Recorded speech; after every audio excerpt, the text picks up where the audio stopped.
नमस्कार, आप देख रहे हैं हिंदी खबर। मैं हूं आपके साथ सौम्या मिश्रा। वक्फ संशोधन बिल पास होते ही योगी सरकार ने वक्फ बोर्ड द्वारा अवैध रूप से घोषित संपत्तियों के खिलाफ सख्त रुख अपनाया शुरू कर दिया है।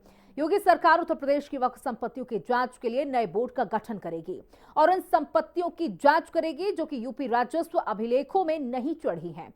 सूत्रों से यह भी जानकारी सामने आ रही है कि यूपी के सभी डीएम को वक्फ की अवैध संपत्तियों की पहचान करने का आदेश भी जारी कर दिया गया है, खासकर उन प्रॉपर्टीज की जो राजस्व अभिलेखों में दर्ज नहीं है और जिन्हें नियमों के विरुद्ध वक्फ घोषित किया गया है। इन संपत्तियों को चिन्हित कर आगे जब्ती की कार्रवाई की जाएगी। रिपोर्ट देखिए। वक्फ बिल पास, एक्शन में योगी सरकार। अवैध वक्फ संपत्तियों पर होगा उत्तर प्रदेश में एक्शन। वक्फ की जमीन खोरी पर चलेगी सीएम योगी का हंटर। योगी राज में गैंगस्टर माफियाओं की नो एंट्री। यूपी में अब नहीं चलेगी वक्फ की माफियागिरी। सीएम योगी के सुशासन मॉडल की हर जगह मिसाल दी जाती है। माफिया गैंगस्टर से लेकर दंगाई तक योगी के खौफ से थर-थर कांपते हैं। योगी राज में किसी भी तरह के अपराधी के लिए कोई जगह नहीं है और यूपी की सरकार भूमाफियाओं का खात्मा करने में लगातार जुटी हुई है। एंटी भूमाफिया पोर्टल के जरिए अवैध कब्जा करने वालों पर प्रहार किया जा रहा है। कुछ इस तरह का एक्शन यूपी में अब वक्फ के खिलाफ भी लिया जाएगा। लोकसभा राज्यसभा में वक्फ संशोधन विधेयक बहुमत से पारित होने के बाद सीएम योगी वक्फ की जमीन खोरी को खत्म करने के मिशन में जुट गए हैं। हम आभारी हैं प्रधानमंत्री मोदी जी के, गृह मंत्री अमित शाह जी के, जिन्होंने वक्फ बोर्ड की मनमानी पर लगाम लगा करके वेलफेयर के कार्य के साथ ये सभी बोर्ड जुड़े। इसके लिए वक्फ बोर्ड से संबंधित एक अत्यंत महत्वपूर्ण अधिनियम को संसद में लोकसभा में पारित किया है। जिस तरह से और जिस तेजी से लोकसभा और राज्यसभा में वक्फ संशोधन बिल पास हुआ, उसी तेजी के साथ योगी सरकार भी अब यूपी में वक्फ में बदले नियमों के आधार पर नए बोर्ड का गठन करेगी, जिसके तहत उन हर संपत्तियों की जांच होगी जो कि राजस्व अभिलेखों में नहीं चढ़ी है। यूपी के राजस्व विभाग के रिकॉर्ड में सिर्फ 2963 वक्फ संपत्ति दर्ज है। वहीं सुन्नी वक्फ बोर्ड ने 1,24,355 संपत्तियों को वक्फ के रूप में रजिस्टर किया है, जबकि शिया वक्फ बोर्ड ने 7,785 संपत्तियों को वक्फ के रूप में रजिस्टर किया, जिससे साफ है कि वक्फ की 58% संपत्तियों का कोई सरकारी रिकॉर्ड मौजूद नहीं है। ऐसे में वक्फ की अवैध संपत्तियों को चिन्हित करने का मिशन शुरू हो गया है। लोकसभा और राज्यसभा में वक्फ संशोधन बिल पास होने के बाद उत्तर प्रदेश सरकार ने भी अब वक्फ से संबंधित अपनी तैयारियां तेज कर दी हैं। साफ तौर पर अब अल्पसंख्यक विभाग वक्फ संशोधन बिल जो पास हुआ है उसके तहत उत्तर प्रदेश में वक्फ बोर्ड का पुनर्गठन करने का काम करेगा और उसके तहत अलग अलग जगहों पर जो संपत्तियां हैं उनकी जाँच करने का काम पूरी तरीके से किया जाएगा। मिली जानकारी के अनुसार लगभग ऐसी 90% वक्फ की संपत्तियां हैं जो राजस्व के अभिलेखों में नहीं चढ़ी हैं। उनका युद्ध स्तर पर उनकी जांच की जाएगी और हर जगह पर यह तय किया जाएगा कि क्या ये संपत्तियां गलत तरीके से तो नहीं अधिग्रहित की गई हैं। गौरतलब है कि कई ऐसे वाद हैं अभी भी जो लगातार, चाहे वो तालाब के हों, चाहे पोखरों के हों या ग्राम सभा या ग्राम पंचायत की जमीन हो, उन पर बड़े स्तर पर विवाद चल रहा है कि वो जमीन वक्फ की है या नहीं है। उन सभी का त्वरित स्तर से निस्तारण करने के लिए उत्तर प्रदेश सरकार अब पूरी तरीके से तैयारी कर रही है और इसके लिए अल्पसंख्यक विभाग ने अपनी तैयारियां तेज कर दी हैं। वक्फ संपत्तियों को लेकर यह आरोप अक्सर लगता है कि वक्फ बोर्ड गैर मुस्लिमों या अन्य लोगों की जमीनों पर अवैध दावा करता है। कुछ मामलों में वक्फ बोर्ड सदियों पुराने दान पत्रों के आधार पर जमीनों पर दावा करता है, जिनकी वैधता संदिग्ध हो सकती है।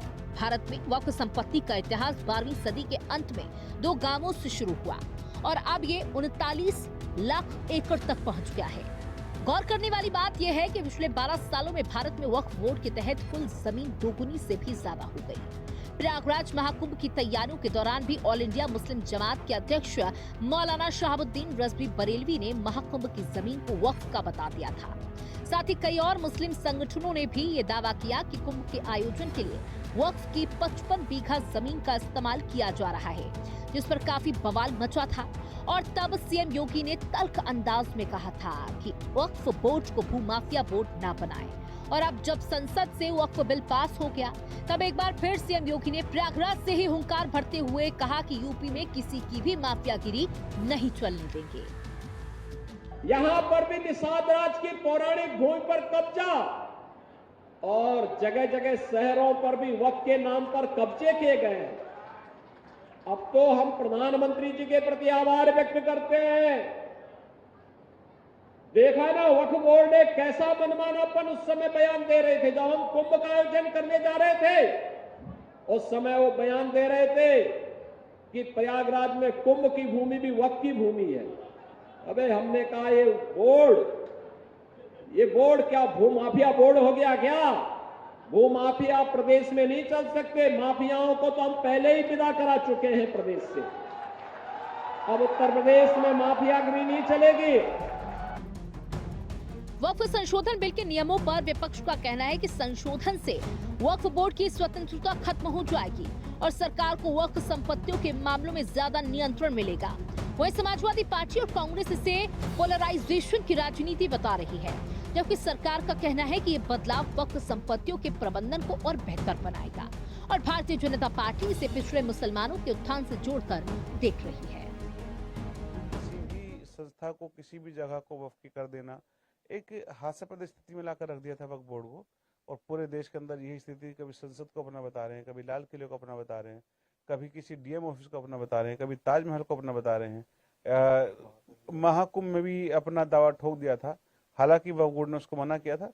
लेकिन तमाम चीजें जब हुई तो ये एक देश के अंदर एक जो बहुसंख्यक समाज है उसके अंदर एक चर्चा का विषय था कि वक्फ बोर्ड पे किस तरह से ठीक किया जाए।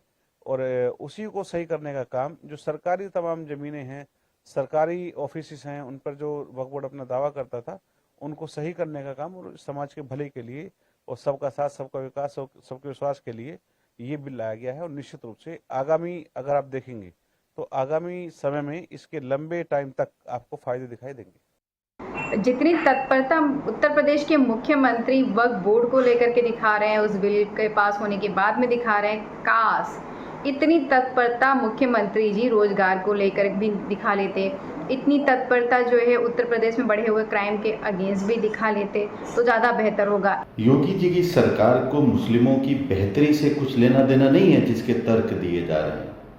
अल्पसंख्यक कल्याण मंत्रालय तो पहले से ही, विभाग में कैबिनेट मिनिस्टर भी है। अगर वक्फ में कुछ घोटाले थे, अनियमितताएं थीं, तो योगी जी के मंत्री जी कर क्या रहे थे, स्वयं योगी जी क्या कर रहे थे?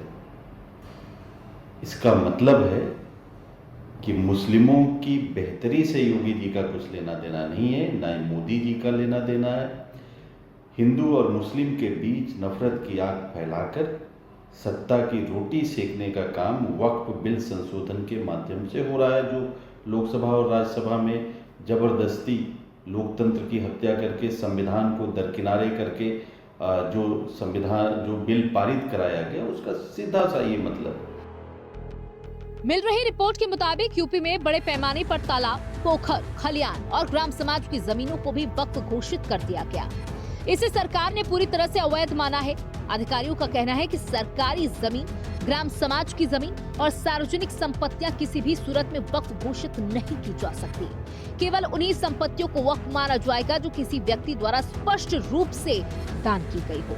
और इसके लिए उत्तर प्रदेश में संशोधित वक्फ कानून के मुताबिक जल्द नई नियमावली बनने वाली है, जिसमें नए कानून के तहत वक्फ बोर्डों का गठन किया जाएगा और 6 महीने के अंदर सभी वक्फ संपत्तियां ऑनलाइन की जाएंगी।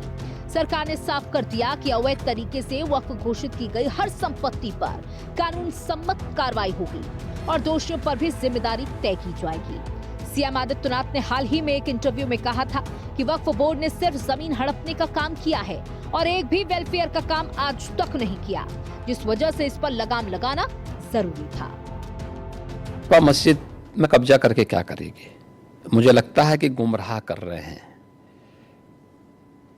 वक्फ के नाम पर आखिर कितना जमीन कब्जा करोगे? दूसरा, वक्फ के नाम पर एक भी कोई इन्होंने वेलफेयर का काम किया हो, एक भी नहीं आप गिना सकते। देखिए, वक्फ के नाम पे जो भी आता है उसने उस प्रॉपर्टी को अपने व्यक्तिगत स्वार्थ के लिए दुरुपयोग किया है, बेचा है, औने पौने दाम पे बेचा है। आज स्थिति क्या है, एक एक प्रॉपर्टी के लिए कई कई लोगों को इन्होंने प्रॉपर्टी को बेचा है। उससे विवाद हो रहे हैं, उससे तमाम प्रकार के संकट आने वाले समय में होंगे। जो बसे हैं उनके लिए भी और जिन लोगों ने पैसा दिया है उनके लिए भी, क्योंकि पूंजी उन सबकी डूब जाएगी। तो ये तो इससे बड़ी बेवकूफ बनाने वाली कोई बात ही नहीं हो सकती है। दूसरा, इन्होंने कोई भी संपत्ति देखी, देखिए सरकारों पर यही एक दबाव बना करके ब्लैकमेलिंग ये लोग करते थे। अलग अलग समय में इन्होंने वक्फ के नाम पर तमाम प्रकार के उल जलुल फैसले लिए हैं, खासतौर पर कि वक्फ जिस लैंड को कह देगी कि ये उनकी है, उनकी मान ली जाएगी। हम बहुचक हैं जी, ये कौन सा आदेश है? आपको एक पावर किसने दे दी है कि आप किसी भी प्रॉपर्टी को कब्जा कर लेंगे, आप किसी भी स्थल को कब्जा कर लेंगे, किसी भी सार्वजनिक भूमि पे कब्जा कर लेंगे? संसद के दोनों सदनों से वक्फ बिल पास होने और वक्फ एक्ट में बदलाव का मामला सुप्रीम कोर्ट पहुंचा।